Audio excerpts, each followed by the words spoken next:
Imagine your entire life as being a lie. Every moment, every relationship, every memory crafted, controlled, and broadcasted to millions without your consent. And then one day you walk through a door and leave it all behind. Now you're in the real world. After a lifetime of cameras and scripts, how do you begin to trust anything or anyone? The streets you walk, the faces you see, even the sky above, can you truly believe it's not just another set? And then there's the world outside. They've seen everything, your triumphs, your heartbreaks, and your most private moments. Millions of strangers know you better than you know yourself. How do you live with that? How do you start over when the entire planet already feels like it owns a piece of you? This is the story of Truman after the Truman Show, all in theory of course. The man who escaped one prison only to find himself in another, bigger, stranger, and infinitely more unpredictable. What happens when the truth you've always wanted is finally yours, but it's far more complicated than you ever imagined? When Truman first steps through that door, the first thing he'll probably feel is confusion. For the first time, there's no script, no cameras controlling his every move, or so he thinks at least. It's quiet, maybe even unsettling, and he has no idea what comes next.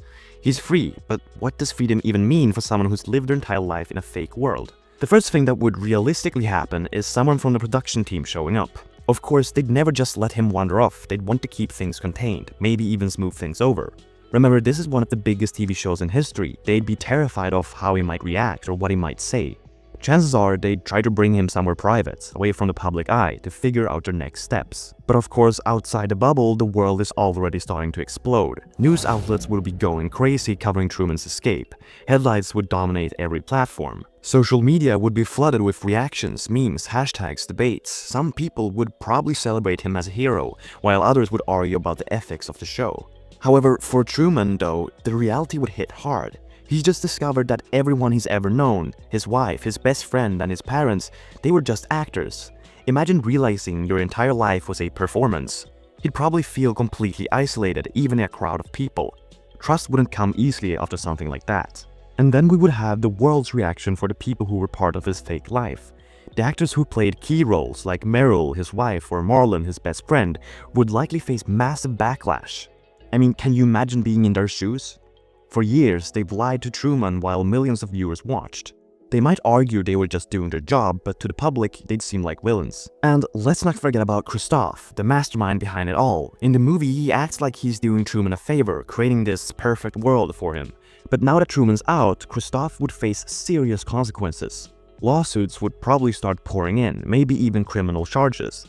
After all, keeping someone in a fake world without their consent for decades, that's not just unethical, it's a legal nightmare. The public too, they would have mixed feelings. On one hand, people loved watching the show. For some, it was probably comforting, even inspiring. But on the other hand, knowing Truman didn't consent to any of it would make a lot of viewers feel complicit. Social media would be full of debates. Was it art or exploitation? Did we cross a line by watching it? And what about Truman himself? Once the initial shock wore off, he'd have a lot to figure out. Where does he go? Who can he trust? He might be trying to find his biological family, I mean if they even exist, but even that wouldn't be easy. Think about it, he has no real-world experience. Everything he knows about life comes from a fake environment. Even basic things like handling money, finding food, or navigating a city would be completely new to him. Perhaps the worst part though is the fame. I mean, Truman's been famous his entire life, but now it's different. Before he didn't know he was being watched, now he does. Paparazzi would follow him everywhere, and fans would want selfies or autographs. Some people might even feel entitled to approach him, saying things like, "I've been watching you since you were a baby." It's the kind of fame that could easily feel suffocating. In some ways, it's like what happens to reality TV stars or child actors in our world. They grow up with cameras in their face, and when the show ends, they're left struggling to figure out who they really are. Some adapt, but others find it overwhelming. Truman's situation would be that, but on an entirely different level. And unlike the child actors and reality TV stars, Truman didn't get any financial help in the real world. And his fame is also different from theirs. It's more pathetic than just regular fame. Especially since the entire world has seen him as its weakest, not when he's acting, but when he's genuinely at his weakest. The Truman Show made billions over its run, and Truman didn't see a single cent of it. Now that he's out, he might start to question if he's owed something. Legally, it's a gray area. After all, he didn't sign up for it, but with public support, he'd have a strong case to claim his share of the profits. And while this is all happening, the world would still be obsessed with him. People would binge watch old episodes of the show, analyzing every moment for signs Truman was catching on. Discussions about what happened would dominate the news and social media for weeks, maybe even months. The first day out of Sea Haven wouldn't just be life-changing for Truman, it would be a global event. Everyone from fans to lawmakers or psychologists would have something to say. And for Truman, it'd be a beginning of a journey that's just as complicated and maybe just as public as the life he left behind. Now, I'm going to attempt to make up an as realistic sequel to The Truman Show as possible, so obviously I can't forget that it has to have some kind of cinema logic. But of course, some might disagree with me, and if you do, please leave a comment and let me know what you think would happen to Truman. Okay. As Truman steps further into the real world, the enormity of it all starts to settle in. He's surrounded by unfamiliarity. No bright, overly clearly actors, no carefully placed products or scripted interactions. Every sound feels sharper, every face feels untrustworthy. He starts walking aimlessly, his mind racing. But through the chaos of his thoughts, one thing remains clear. Sylvia, the one person who tried to tell him the truth, the only person who felt real. He has to find her. See, in my opinion, a realistic storyline for The Truman Show 2 would focus on Truman's struggle to find trustworthy people in a world he only knows as the one that deceived him his entire life. Okay, once Truman has escaped the madness of the first week or so, he would find his relevance start to tackle off. Of course, he'd still be ultra famous, but eventually he would have to gain freedom from the press, and that is when he sets out his journey to find Sylvia. Of course, Truman doesn't have a plan yet, but he starts by trying to gather information. Spotting a convenience store across the street, he steps inside. A good demonstration of the difference between his world and ours would be the lights flickering slightly. It's a small detail, but one that catches him off guard. Sea Haven never had flaws like that. He approaches the cashier, hesitating. He asks for a phone book, and the cashier looks at him strangely but hands one over. Truman flips through the pages, scanning for names he doesn't even know for sure. Sylvia, Lauren, anything that might lead him to her. It's a futile effort, but he doesn't know what else to do. Frustrated, he closes the book and leaves. As he steps back onto the street, the punishment of fame begins again. He notices people starting to recognize him. A man walking by stops, stares, and then pulls out his phone to snap a photo. Truman's gut twists. He quickens his pace, pulling the collar of his shirt up instinctively. But it's too late. The whispers grow louder, and soon a small crowd begins to form. People are shouting, and he doesn't answer. The crowd is getting larger, and it feels suffocating. The air feels heavier with every step he takes. Paparazzi arrive seemingly out of nowhere, their cameras flashing like lightning. Truman pushes through, desperate to escape.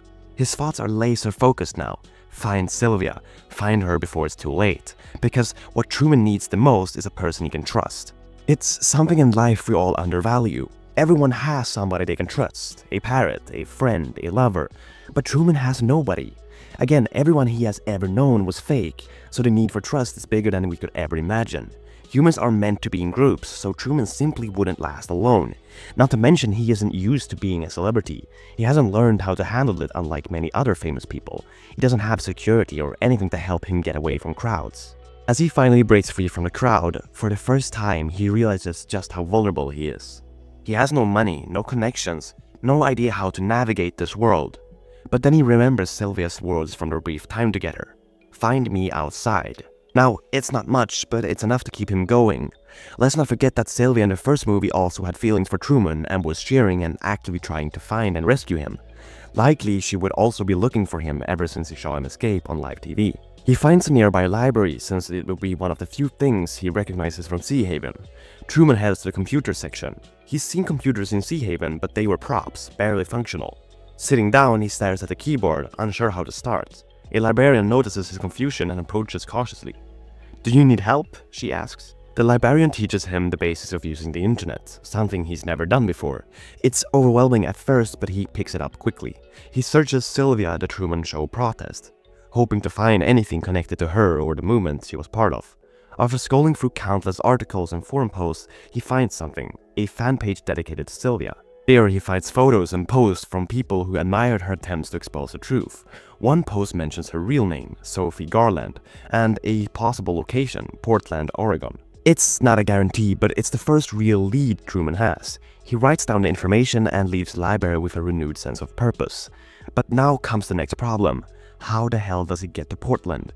He's in the middle of nowhere, likely California, with no money and no idea how far away Portland is. Truman starts by heading to the nearest bus station. Walking inside, he's hit with another realization. He doesn't have any idea how public transportation works. The ticket counter clerk gives him a skeptical look as he asks how to get to Portland. When Truman admits he has no money, the clerk just shakes their head. Feeling defeated, Truman slumps onto a bench outside the station. But then something incredible happens. A woman walks up to him, a stranger, but one with kind eyes. She says she saw Truman on the news, handing him $20 and wishing him luck. This is very important to note. The world wouldn't always be horrific to Truman. And it's important to remember for all of us, including Truman, that humanity isn't all selfish. There will always be good people out there. Anyways, it's the first real human connection Truman has experienced in this new world, and it reignites his hope. He buys a bus ticket and starts his journey north, every mile bringing him closer to finding Sylvia. The ride itself is strange. Truman sits in silence, staring out the window at the real world rushing past him. The sights are both familiar and alien. Rolling hills, distant mountains, endless stretches of road. He's never seen anything that wasn't designed to be picture perfect, and the imperfections are both jarring and beautiful. His journey becomes increasingly complex, both emotionally and logistically. He's confronted with the overwhelming realization that he's truly free, but this freedom feels more like a burden. He's a stranger in a world that is as unfamiliar as it is vast. His life has been a scripted illusion, and now he must face the cold, harsh reality of living without a script, without the safety net of Sea Haven. And unfortunately, most likely Truman would be experiencing some kind of paranoia by knowing that he's no longer safe from dangers of the world. That people aren't actors that act a certain way, rather they have freedom to do whatever they want. One of the first major hurdles Truman encounters is his isolation. In Sea Haven, he was surrounded by people, but none of them were real. His relationships were shallow and constructed for the sole purpose of maintaining the illusion. Now, as he steps into the real world, he finds himself alone, a man with no past beyond the confines of his TV show. The people he might interact with might be real, but how can he trust them when every connection he's ever had was built on a lie? For Truman, the outside world is not a welcoming place. It's chaotic, unpredictable, and filled with a multitude of voices vying for his attention. The first real experience of this is the media frenzy that follows his escape. Everyone knows him, but no one truly understands him. The public's obsession with his story feels like another form of imprisonment, a constant reminder that he's never truly free. Every interaction is tinged with the weight of his fame, and the constant reminders of his past life make it difficult for Truman to build any kind of real, authentic future. This is where Truman's pursuit of Sylvia becomes not just a personal journey, but a symbol of his quest for truth and genuine human connection. Real people. Sylvia, the one person who tried to show him the truth before he even knew it, represents his only real link to a world that might offer him a chance at a fresh start. Truman's search for Sylvia and his struggles to navigate the real world continue, but it eventually becomes clear that there is no perfect resolution.